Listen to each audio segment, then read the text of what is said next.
দেশের বাইরে পড়াশোনা করার জন্য আগ্রহী যারা আছেন তারা অনেকেই স্কলারশিপ নিয়ে দেশের বাইরে যেতে চান। বিভিন্ন দেশে বিভিন্ন ধরনের স্কলারশিপ সুযোগ সুবিধা থাকে, কম আর বেশি। আজকে আমরা মূলত কানাডার স্কলারশিপ, বার্সারি এবং ব্যক্তিগত লোন এই বিষয়গুলো নিয়ে আপনাদের সামনে তথ্য খোলাসা করব ইনশাল্লাহ। অনেকে আমাদেরকে নক দেন স্কলারশিপের অ্যারেঞ্জ করে দেওয়া যাবে কি না। আমরা সবসময় বলি যে এটা আপনি থার্ড পার্টি হিসেবে কারো হেল্প না নিয়ে আপনি নিজেই ট্রাই করুন নিজের জায়গা থেকে। আর আপনার একাডেমিক রেজাল্ট, ল্যাঙ্গুয়েজ টেস্টের বেটার অ্যাচিভমেন্ট এগুলোর বদৌলতে যেগুলো আপনি পাবেন সেগুলো অটোমেটিক্যালি পেয়ে যাবেন অ্যাপ্লিকেশন করার সাথে সাথে। সেগুলোর জন্য আলাদা করে অ্যাপ্লাই করতে হবে না, কিন্তু অ্যাপ্লাই করার জন্য যে কাজগুলো সেগুলো আপনি আপনার ইমেল থেকে আপনি নিজেই করুন, ওয়ান টু ওয়ান রেসপন্স করুন। এবং এখানে কানাডাতে স্কলারশিপ পাওয়াটা খুব ইজি তা কিন্তু না, কম্পারেটিভলি একটু কঠিন। যেমন আমাদের পার্শ্ববর্তী কান্ট্রি ইউএসএ যেটা রয়েছে সেখান থেকে ইউএসএ থেকে কিন্তু কম্পারেটিভলি বেটার রেসপন্স পাওয়া যায় স্কলারশিপের ক্ষেত্রে। পড়াশোনা চলাকালীন, পড়াশোনার আগে এই স্কলারশিপগুলো বেশি অ্যাভেলেবল। তো কানাডাতে খুব বেশি পাওয়া যায় তা কিন্তু না, ব্যাচেলারে বলা চলে কম, কিন্তু অনেকে স্কলারশিপ পান আমরা প্র্যাকটিক্যালি দেখেছি। বিশেষ করে যাদের এক্সট্রা কারিকুলার অ্যাক্টিভিটিস থাকে, ল্যাঙ্গুয়েজ টেস্টের রেজাল্ট ভালো, একাডেমিক অ্যাচিভমেন্ট ভালো, এই ধরনের প্রোফাইল যাদের, তাদের কিন্তু অনেকে স্কলারশিপ পান। ফুল ফ্রি স্কলারশিপ খুব কমই পাওয়া যায়, অনেকে 50% পান, অনেকে দেখা গেলো যে একটা বছরের টিউশন ফি হয়তো বা স্কলারশিপ হিসেবে পেলেন। তো 5,000, 10,000, 15,000, 50,000, $1,00,000 পর্যন্ত স্কলারশিপ পাওয়া স্টুডেন্ট আমরা দেখেছি। তো এই স্কলারশিপগুলো পাওয়ার ক্ষেত্রে আপনাদের নিজের জায়গার যে উদ্যোগ সেগুলো কিভাবে আপনি নিতে পারেন, কিভাবে কাজে লাগাতে পারেন। এছাড়াও আমরা যারা আপনাদের সাথে কাজ করি এখানে সার্টিফাইড এডুকেশন এজেন্ট হিসেবে, কনসালটেন্ট হিসেবে, আমরা আপনাদেরকে হেল্প করতে পারি এতটুকুই যে আপনার যদি অ্যাচিভমেন্ট থাকে, একাডেমিক কোয়ালিফিকেশনগুলো যদি ঠিকঠাক থাকে, তাহলে অটোমেটিক্যালি কিছু স্কলারশিপ আপনি পাবেন। সেগুলোর ব্যাপারে আমরা হেল্প করতে পারি অ্যাকসেপ্টেন্স লেটারের অ্যাপ্লিকেশনের মাধ্যমে। এছাড়াও এখানে দেখা গেল স্টুডেন্টদের জন্য লোনের কিছু বিষয় থাকে, সেক্ষেত্রেও কিছু সহযোগিতার বিষয় থাকে, সেটা হতে পারে, তবে লোনের বিষয়গুলো অ্যাভয়েড করতে পারাটাই ভালো এই আর কি। তারপর সব কিছু মিলে আমরা কথা বলবো ইনশাল্লাহ। তো কানাডা এবং কানাডার বাইরে থেকে যারা আজকের আলোচনা শুনছেন সবাইকে আবার স্বাগত জানাচ্ছি। আজকের টপিকস হচ্ছে financial aid options for international students studying in Canada. তো এই ফিনান্সিয়াল এইডের বিষয়টা সবাই শুনতে ভালো লাগে, এখানে এটা যদি পেতে পারেন তাহলে তো সবার জন্য এটা হেল্পফুল হয়। বিশেষ করে 1 সেপ্টেম্বর 2025 থেকে কানাডা গভর্নমেন্ট অ্যাকোমোডেশন খরচ বাবদ স্টুডেন্টদের যে ফান্ড শো করতে হয় সেটা বাড়িয়ে দিয়েছে। এখন বর্তমানে স্টুডেন্টদেরকে একটা বড় অ্যামাউন্টের ফান্ড দেখাতে হচ্ছে প্রত্যেক বছরে এখানে তাদের থাকা খাওয়া খরচ বাবদ। এই কারণে তাদের অল্টারনেটিভ অপশন হিসেবে স্কলারশিপের বিষয়গুলো এক্সপ্লোর করা বা লোন অপশনগুলো এক্সপ্লোর করা এটা খুব জরুরি হয়ে দাঁড়িয়েছে। International students may benefit from financial assistance to further support their education and day to day life in Canada. তো প্রথমে আসি স্কলারশিপের বিষয়ে। এই scholarship, also known as a grant, is a form of financial aid that you can receive to help you cover the cost of your education in Canada. Scholarship eligibility varies depending on the specific award, but most are issued based on one or more of the following factors. তো কী বিষয়ের উপরে কী ফ্যাক্টরের উপর নির্ভর করে? Financial need, তারপরে academic achievements, athletic performance, extra curricular activities, leadership quality, special talent and skill, field of study, research experience and professional experience. এই সব কিছু মিলে আপনি যদি একটি খুব কম্বাইন্ড প্রোফাইল আপনি প্রেজেন্ট করতে পারেন ইউনিভার্সিটির কাছে, এখানে সবগুলোর মধ্যে বেশিরভাগ বিষয় যদি আপনার থাকে, শুধুমাত্র একাডেমিক অ্যাচিভমেন্ট দিয়ে হয় না, শুধুমাত্র আইএলটিএসে ভালো করলেও অনেক সময় হয় না।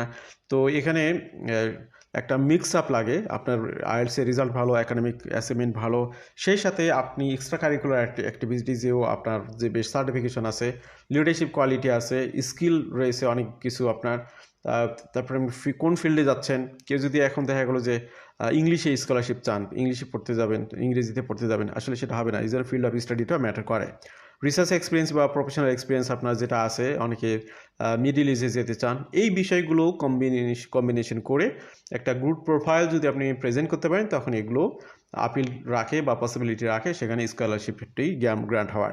তারপর হচ্ছে ব্যাকগ্রাউন্ড আর আইডেন্টিটি, আপনি কোন দেশ থেকে আসতেছেন সেটা একটা ম্যাটার করে।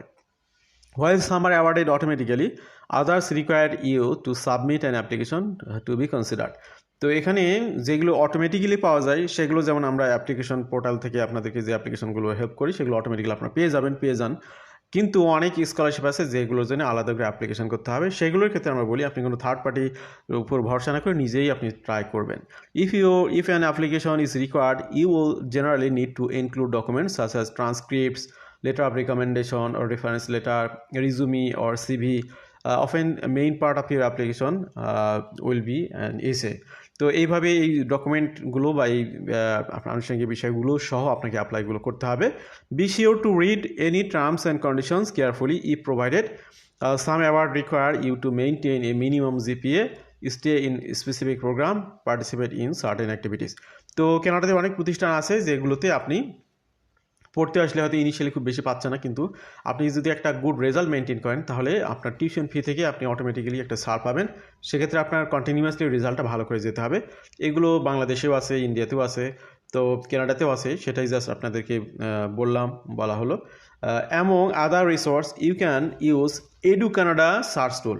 তো এখানে ভালো করে খেয়াল করুন স্টুডেন্ট ভাই এবং বোনেরা, এডু কানাডা সার্চ টুলটা আপনি ব্যবহার করবেন স্কলারশিপের জন্য। To find which scholarship you may be eligible for, answer the 3 prompts that come up pertaining to your citizenship profile and country or territory, and press view scholarships. তো আপনি কোন দেশ থেকে আবেদন করতেছেন, আপনার সিটিজেনশিপ কোন দেশে, সেটার উপর অনেক কিছু ভ্যারি করে। Edu Canada also has a web page dedicated to scholarship options for international applicants. These are typically available for international students from selected countries. To maximize your chance of securing financial assistance, consider applying to a wide range of scholarship aligned with your qualifications. তো application করলেই scholarship পাবেন এমনটা কোনো এটা কিন্তু guaranteed না। বার্সারির ক্ষেত্রে আসি, while scholarship are based on merit, bursaries are also always need to based, meaning that they are granted solely on financial need. Just like in the case of scholarship, you do not need to pay back a bursary.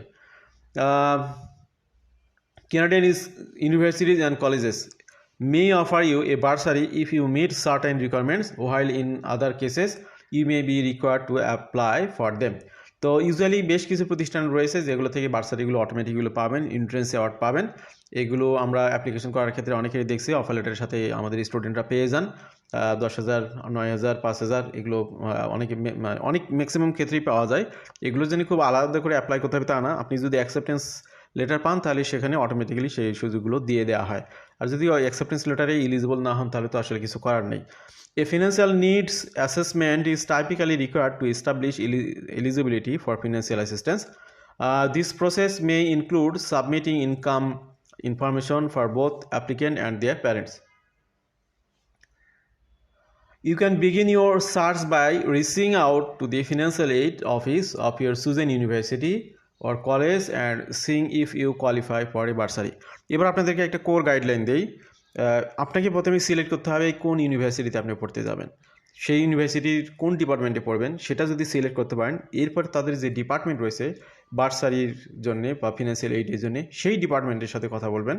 তারা আপনাকে নির্ধারিত form বা অন্যান্য আনুষঙ্গিক তথ্য দিবে, সেগুলো তখন আপনি ফর্ম ফিল আউট করবেন, আরও আনুষঙ্গিক যে ডকুমেন্টগুলো লাগবে সেগুলো আপনি সাবমিট করবেন। এরপরে এটা কনসিডারের জন্য তারা বিবেচনায় নিতেও পারে নাও পারে, এটা তাদের উপর নির্ভর করতেছে, কিন্তু আপনি অ্যাটেম্পটা নেবেন এভাবে, চেষ্টাগুলো এভাবে করবেন। তো আমি একটু কিছু পরামর্শ দিয়েও দিই, কিছু ইউনিভার্সিটি থেকে অনেকের স্কলারশিপ পাওয়া দেখেছি আমরা যে স্টুডেন্টের ফাইল প্রসেসিং করেছি। ইউনিভার্সিটি অফ টরন্টো, তারা কিন্তু অনেক টিউশন ফি নেয়, কিন্তু ভালো স্টুডেন্ট প্লাস একটা এক্সট্রা কারিকুলার অ্যাক্টিভিটিস হলে তারা কিন্তু স্কলারশিপ দেয়, $1,00,000 পর্যন্ত স্কলারশিপ পাওয়া দেখেছি।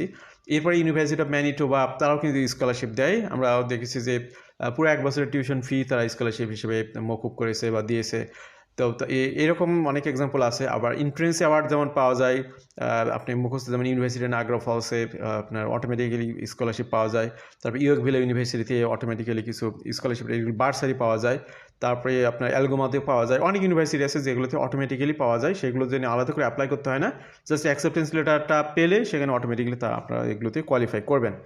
Aside from Canadian universities and colleges, you may be eligible for bursary from foundation, organization or governmental body, Canadian and international. Bursary amounts can range from hundreds to thousands of dollars. Before applying, make sure to carefully review the eligibility criteria, terms and conditions, application format and method. Application deadline. এই বিষয়গুলো খেয়াল করে আপনাদেরকে আবেদন করতে হবে। Keep in mind that bursaries can be revoked if you fail to meet certain requirements, in which case you will be required to pay back the amount given to you. তো এখানে খুব ভালো করে খেয়াল করুন যে আপনাকে কিন্তু একটা স্ট্যান্ডার্ড মেনটেন করতে হবে আপনার পড়াশোনার ক্ষেত্রে, রেজাল্টের ক্ষেত্রে। সেটা যদি আপনি মেনটেন করতে না পারেন তাহলে কিন্তু আগে যেটা দিয়েছেন সেটা আবার আগে যে গ্র্যান্ট আপনাকে দেওয়া হয়েছে সেটা আবার ব্যাক নেবে তারা, আপনাকে ব্যাক করতে হবে। সুতরাং be serious about your academic result maintain করা, এই বিষয়টা কিন্তু খুব সিরিয়াস একটা বিষয়। Private student loans, as an international student you may be eligible to private student loan from a Canadian bank or private lender. Many Canadian banks offer loans specifically designed for students, often with student-friendly interest rates and repayment schedules that are easier to manage. এরপরে there is also commonly a grace period for students. Terms vary. Generally, payments can be deferred until the end of the grace period, but interest will be continue to accrue during this time. তো এখানে আপনার private লোনের কিছু arrangement থাকে, সেগুলো পাওয়ার ক্ষেত্রে বেশ কিছু বিষয় আপনাকে খেয়াল করতে হবে। Before accepting a loan or financial offer, take time to carefully review and evaluate all details. তো এখানে আসলে সব ইউনিভার্সিটিতে পড়লে, সব ডিপার্টমেন্ট পড়লে হবে না। অনেক ইউনিভার্সিটি আছে যেগুলোর বিশেষ বিশেষ ডিপার্টমেন্টে পড়লে আপনাকে, প্রাইভেট অনেক প্রতিষ্ঠান আছে যেগুলো আপনাদেরকে লোন দিয়ে আপনাদেরকে হেল্প করতে চায়, যে সেটা একটা ফিউচার আছে, আপনি এখানে এসে পরবর্তীতে সেটা পেমেন্ট করতে পারবেন। বা এখানে ভ্যারি করে আর কি বিষয়টা। Total amount you are permitted to borrow, interest rate and whether it is fixed or variable, terms of payments including any conditions or penalties, payment schedule, how often and when you will be expected to make payments, timing and method of how the funds will be issued to you. These loan factors can vary significantly depending on the lender. Be sure to review and compare the terms and interest rate from multiple lenders before agreeing to a loan. You may need a cosigner or collateral in order to qualify for a loan, as international students generally won't have an established credit history. To qualify, most lenders require your cosigner to be a Canadian citizen or permanent resident who has reliable income and strong credit history. If they have very good credit, you may be able to get a lower interest rate. তো এখানে বুঝতে পারতেছেন যে আপনি Canada থেকে এই loan ফ্যাসিলিটিসগুলো নিতে চাইলে আপনার একজন কোসাইনার লাগবে, যাকে হতে হবে কানাডা সিটিজেন অথবা পার্মানেন্ট রেসিডেন্ট। তো এই আর কি। তো এখানে এই সুযোগগুলো আমরাও অফার করে থাকি সীমিত আকারে, বিশেষ বিশেষ ডিপার্টমেন্টের জন্যে, সবার জন্য না। এনকারেজ করতেছি না সেটা নেওয়ার জন্য। আপনি আপনার দেশ থেকেই লোন নেওয়ার চেষ্টা করুন, যাতে করে আপনি নতুন একটা দেশে যাবেন, সেখানে এই বিষয়গুলো আপনার কাছে খুব বেশি পরিচিত না হতে পারে। এই জন্য আমি আপনাকে এনকারেজ করতেছি না যে কানাডা থেকে লোন নেবেন। Common mistakes to avoid when seeking financial assistance, missing application deadlines. খুব ভালো করে খেয়াল করতে হবে, আপনি যদি স্কলারশিপের জন্য আবেদন করেন, বার্সারির জন্য আবেদন করেন, ডেডলাইন পার হয়ে যাওয়ার পরে আবেদন করলে, বা এমন সময় আপনি আবেদন করলেন যে ডেডলাইনের মধ্যে অ্যাপ্লিকেশনটা পৌঁছালো না, তাহলে সেটা হবে না। আপনাকে এই বিষয়গুলো খুব খেয়াল করতে হবে। নট ভেরিফাইং এলিজিবিলিটি রিকোয়ারমেন্টস, তো আপনি অ্যাপ্লাই করতেছেন স্কলারশিপের জন্য, আপনি এলিজিবিলিটি রিকোয়ারমেন্ট খেয়ালই করেননি, আপনি আসলে এখানে যে দেশের নাগরিক সে দেশের জন্য এই সুযোগটা নাই, তো আপনি আবেদন করে সময়টা শুধু নষ্ট হবে, এর জন্য খেয়াল করতে হবে। রাইটিং এ জেনেরিক পার্সোনাল এসে, এখানে এআই এর ব্যবহার না করাটাই ভালো, আপনি নিজের মতো করে সব কিছু সাজাবেন গোছাবেন, সে বিষয়টি সুন্দর হবে, এইটাই এখানে বলা হলো। Failing to maintain eligibility after receiving aid, এখন যে বিষয়টি একটু আগেও বললাম যে কিছু কিছু এইড বা স্কলারশিপ রয়েছে যেগুলোতে আপনার একটা স্ট্যান্ডার্ড আপনাকে কন্টিনিউ করতে হবে, সেটা যদি মেনটেন করতে আপনি ব্যর্থ হন তাহলে সেটা আবার ক্যান্সেল হয়ে যাবে। ইভেন আগে যদি কিছু পেয়ে থাকেন সেটা ব্যাক করার প্রয়োজন হতে পারে।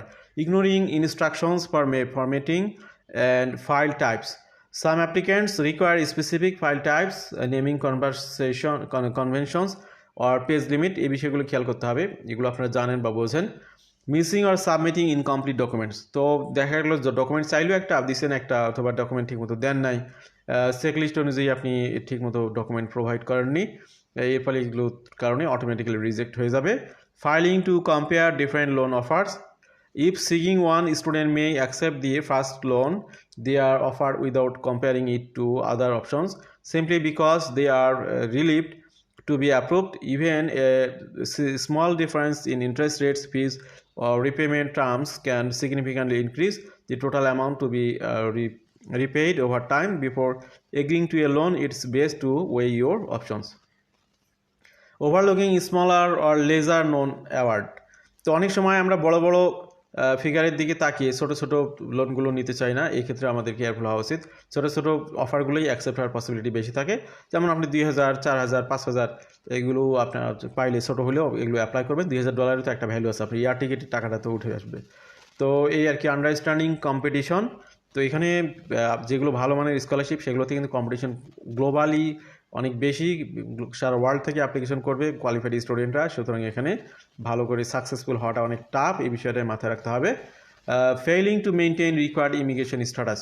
যদি আপনার ইমিগ্রেশন স্ট্যাটাসটা ক্যান্সেল হয়ে যায়, দেখা গেলো আপনি কোন নন কমপ্লায়েন্সের কারণে আপনি স্টাডি পারমিটটা কন্টিনিউ থাকলো না, বা আপনি যদি কোনো কারণে এখানে আপনার ভ্যালিড টেম্পোরারি রেসিডেন্ট স্ট্যাটাসটা লস হয়ে যায়, তাহলে এগুলো বন্ধ হয়ে যাবে। এই বিষয়গুলো মেনটেন করতে হবে। তো আজকে আমরা মূলত আলোচনায় আমাদের অনেক স্টুডেন্ট ভাই বোনরা ফোন দেন, বা যারা ইউজুয়ালি কানাডাতে আসতে চান তারা অনেক সময় নক দেন এই বিষয়গুলোর জন্য। তাদের জন্য মূলত আজকের আলোচনাটি, আশা করছি এই তথ্যগুলো আপনাদেরকে হেল্প করবে বোঝার ক্ষেত্রে। তো আমাদের সাথে থাকার জন্য আবারও ধন্যবাদ, কৃতজ্ঞতা। আল্লাহ হাফিজ, সালামু আলাইকুম।